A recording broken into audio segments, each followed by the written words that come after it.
సమస్యతో బాధపడుతున్నారా? ఇప్పుడు లేజర్ చికిత్సతో ట్రీట్మెంట్ రేంజ్ హాస్పిటల్స్ లో శాశ్వత పరిష్కారం. ఇప్పుడే సంప్రదించండి. నమస్తే, వెల్కమ్ టు సుమన్ టీవీ. నేను మీ సాయి. ఆంధ్రప్రదేశ్లో కూటమి ప్రభుత్వం ఏర్పడడానికి, జాతీయ స్థాయి నాయకుడిగా మారడానికి కీలకంగా ఉన్నటువంటి వ్యక్తి పవన్ కళ్యాణ్ అని చెప్పవచ్చు. ఆయన ఆంధ్రప్రదేశ్లో 100% స్ట్రైక్ రేట్తో గెలిచినటువంటి తర్వాత రాష్ట్ర స్థాయి నేత కాదు, జాతీయ స్థాయి నేతగా మారారు. దీంతో ఆయన ఇమేజ్ ఒక్కసారిగా పెరిగిపోయింది. ఇప్పుడు జాతీయ స్థాయి మీడియా కూడా చర్చించుకునేటువంటి స్థాయిలో కొనసాగుతుంది ఆయన ఇమేజ్.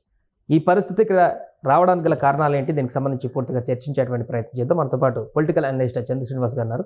సార్ నమస్తే. నమస్కారం సార్. పవన్ కళ్యాణ్ గారి జర్నీ చూస్తే 10 సంవత్సరాల్లో పార్టీ మొదలైనప్పటి నుంచి అప్పుడు కమ్యూనిస్టు భావజాలను వ్యక్తపరుస్తూ సభలలో ప్రసంగిస్తున్నటువంటి పవన్ కళ్యాణ్ అనూహ్యమైనటువంటి మలుపు తిప్పుకొని ఇప్పుడు హైందవత్వానికి, హిందుత్వానికి బ్రాండ్ అంబాసిడర్గా మారి జాతీయ స్థాయిలో పాపులర్ అయినటువంటి సందర్భం ఎలా చూడవచ్చు అంటారు దీన్ని? అంటే ఇప్పుడు రాజకీయాల్లో ఎప్పుడు ఎలా ఉంటాయో తెలియదు. అది పాలిటిక్స్ తెలిసినోడే పాలిటిక్స్లో సక్సెస్ అయ్యేది. అదే సమయంలో పాలిటిక్స్ ఎప్పుడు అనేది, పాలిటిక్స్ ఇస్ ఎ పాయిజన్ కూడా. అంటే మన ఏముండదు. ఒక ఎగ్జాంపుల్, మన ఇటీవల పరిణామాలు చూసుకుంటే జగన్మోహన్ రెడ్డి గారికి వాళ్ళ సిస్టర్కి మధ్య ఆయన అధికారంలో రావడానికి జగనన్న వదిలిన బాణం షర్మిల గారు. మరి అదే షర్మిల గారు ఆయనతో విభేదించి వచ్చిన మాట వాస్తవం కాదు. తన తల్లిని కూడా రాజకీయాల్లో చేస్తే ఆస్తుల విషయంలో కూడా ఏ విధంగా కూడా అయిందో మనం చూడవచ్చు. కాబట్టి ఇక్కడ ఏంటంటే రాజకీయాల్లో దశాబ్దన్నర పైన పోరాటంలో ఆయన ఎక్కడా గెలవని వ్యక్తి ఆంధ్రప్రదేశ్ రాజకీయాల్లో కంప్లీట్గా మార్పు తెచ్చాడని మనం అనుకోవాలి. అన్కండిషనల్గా ఆ రోజు చంద్రబాబు నాయుడు గారికి సపోర్ట్ చేసిన విధానంలో కావచ్చు, ఈ కూటమిని బీజేపీతో కలిసి నడిపించిన విధానంలో కావచ్చు, సెంట్రల్లో మూడోసారి ప్రధానమంత్రి మోదీ గారు అవడానికి 21 ఎంపీ సీట్లు చాలా కీలకమైనవి. మరి అటువంటి దూరదృష్టి ఉన్న వ్యక్తిగా ఈరోజు ఎన్డీఏలో కీలకమైన మిత్రపక్షంగా పవన్ కళ్యాణ్ గారు కొనసాగుతారు.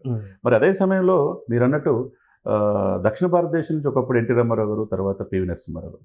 మరి ఆ కోవలో పవన్ కళ్యాణ్ గారు తప్పితే ఎవరు కనపట్ల. బీజేపీకి ఒక ట్రబుల్ షూటర్లా కనపడుతున్నాడు. ఆయన నేషనల్ పొలిటికల్ స్టార్గా అవతరించాడు.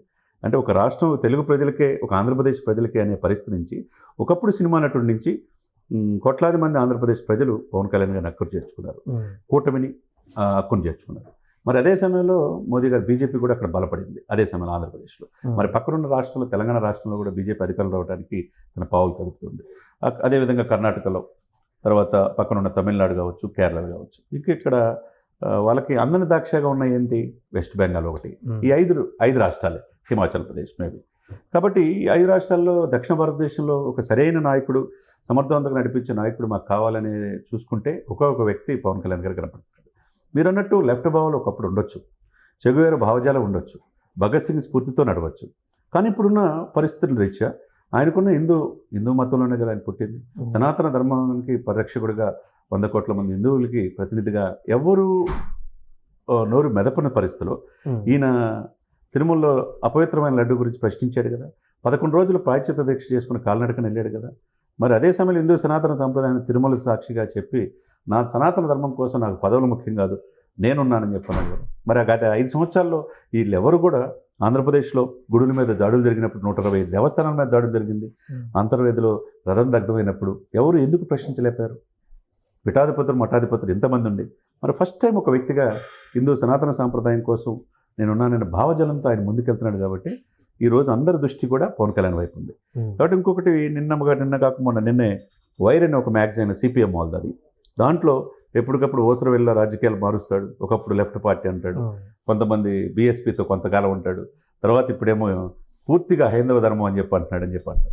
మరి వాళ్ళ ఉనికి లేదు. సిపిఎం వాళ్ళకి ఉనికి ప్రస్తుతానికి ఆంధ్రప్రదేశ్లో, తెలంగాణలో అంతంత మాత్రం. మరి వాళ్ళ వైపు ఉంటే బాధ, అంటే వాళ్ళ విధానాలని, వాళ్ళ పార్టీని వదిలిపెట్టి వెళ్ళిపోయాడనే బాధ ఏదో ఆలోచించుకోవాలి. కాబట్టి ఎవరు ఇప్పుడు ఎక్కడ ఏ పొజిషన్లో ఉన్నారు? మోదీ గారి చెంతన అయినా పవన్ గారు తుఫాన్ అని ఎందుకు అంటున్నాడు?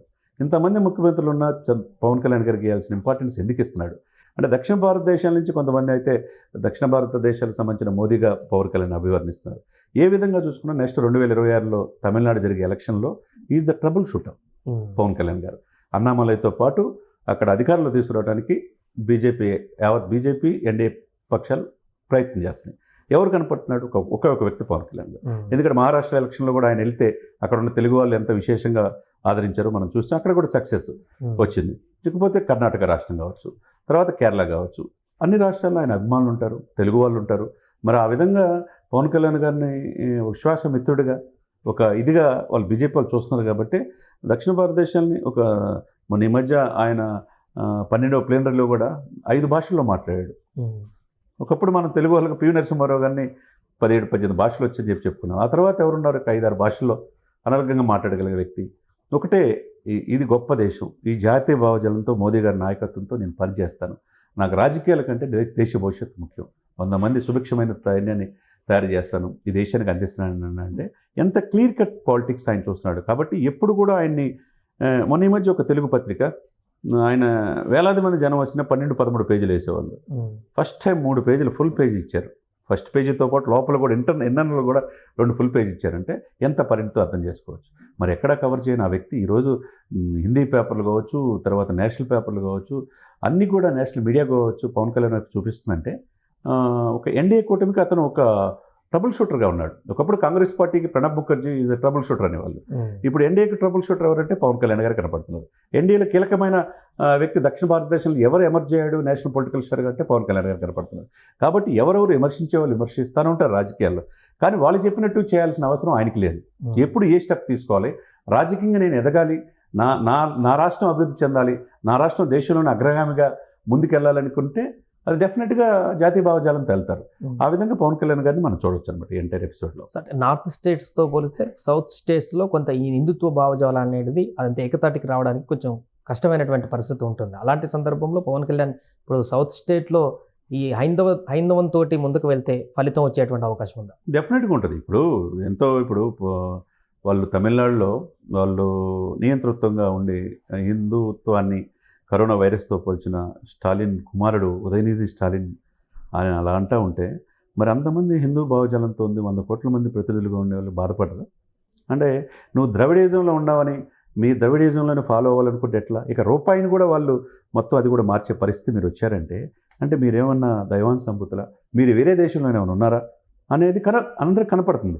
కానీ ఎప్పుడు ఒకే రకం ఉండదు. తమిళనాడులో గుడులు కడతారు, అభిమానులకు హీరోలు కావచ్చు, రాజకీయ నాయకులు కావచ్చు, అదేవిధంగా గుళ్ళు కూడా పగలగొడతారు, అభిమానం అలా పెంచుకుంటారు, అలానే తుంచేస్తారు. కానీ ఎప్పుడు ఒకే రకంగా ఉండదు. ఇప్పుడు అన్నామలై ఒక ఐపీఎస్ ఆఫీసర్ ఎందుకు వచ్చాడు? హిందూ సనాతన సంప్రదాయం కోసం ఆయన పోరాడుతున్నాడు కదా. ఐపీఎస్ రిజైన్ చేసి బీజేపీ వైపు, తమిళనాడులో గవర్నర్గా చేసిన ఆమె కూడా ఎందుకు వెళ్ళి అక్కడ పోటీ చేశారు? కాబట్టి ఆ రోజున ప్రయత్నం అయితే చేశారు. ఇప్పుడు పవన్ కళ్యాణ్ గారి రూపంలో ఒక్కోటి ఇప్పుడు త్రిపుర లాంటి రాష్ట్రంలో లెఫ్ట్ పార్టీలు ఉండేది, ఒక్క జెండా కూడా బీజేపీ జెండా ఎగరేది కాదు. 2 సార్లు వరుసగా ఎందుకు అక్కడ అధికారంలో వచ్చారు? ఇప్పుడు ఎందుకు వెస్ట్ బెంగాల్లో పుంజుకుంటుంది? యూపీలో అసలు జెండా పట్టుకునే పరిస్థితి లేని పరిస్థితి నుంచి యోగి ఆదిత్యనాథ్ 2 సార్లు వరుసగా మినీ ఇండియాగా భావించి యూపీలో ఎందుకు అధికారంలో వచ్చిందంటే జాతీయ భావజాలంతో. ఈ దశాబ్దం పైన భారతదేశం ఎలా సుభిక్షంగా ఉందా, ఒక్క దాడులు కూడా జరగకుండా, దేశం గొప్పతనం ఆర్థికంగా ఎదుగుతుందా లేదా అనేది చూస్తారు. అది ఎప్పుడు 4 సీట్లు ఉన్నది ఇప్పుడు 300 సీట్లకు పోయి ఎమర్జ్ అయిందంటే ఆ రోజు పడిన బీజం, ఆ రోజు పడిన కష్టం ఈ రోజు ఫలాలు అనిపిస్తున్నారు. హ్యాట్రిక్ పీఎంగా అయ్యారంటే దాని వెనక ఎంతోమంది కృషి ఉంటుంది కదా. కాబట్టి అది చూస్తారనమాట. ఇక్కడ దేశం సమగ్రత చూస్తారు. అంతేగట్టి ప్రాంతీయ విభేదాలు సృష్టించి మేము గొప్ప, మేము ద్రవిడిజమే గొప్ప, మేము మాట్లాడింది గొప్ప అనే భావాలు అనేది ప్రజలు రాను పట్టించుకోవట్లేదు అన్నమాట. కాబట్టి ఇక్కడ కూడా వర్కౌట్ అయ్యే అవకాశం స్పష్టంగా రైట్ సార్.